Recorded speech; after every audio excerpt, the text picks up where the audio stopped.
we're in a blue ocean, right? So we need to, Jeffrey Moore, the Yeah, crossing the chasm, the exactly. technology adoption curve. Yeah.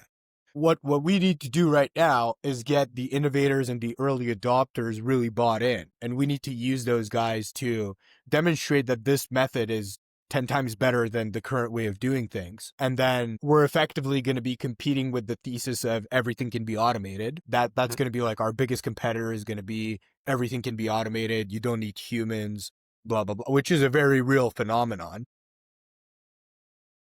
We're betting on is everything is being automated. Therefore, the value of human connection goes up.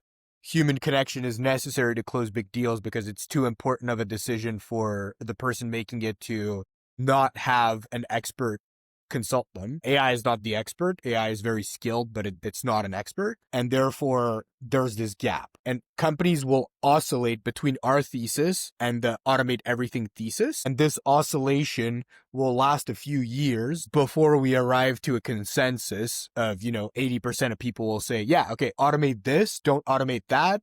And this is where, then the next 2-3 decades, this is how we operate. And I think that if we play our cards right, we position ourselves early as the thought leader here, we will benefit from these oscillations throughout the process. And in the end, as a good capitalist, we can end up with 80% of this market in terms of revenue size.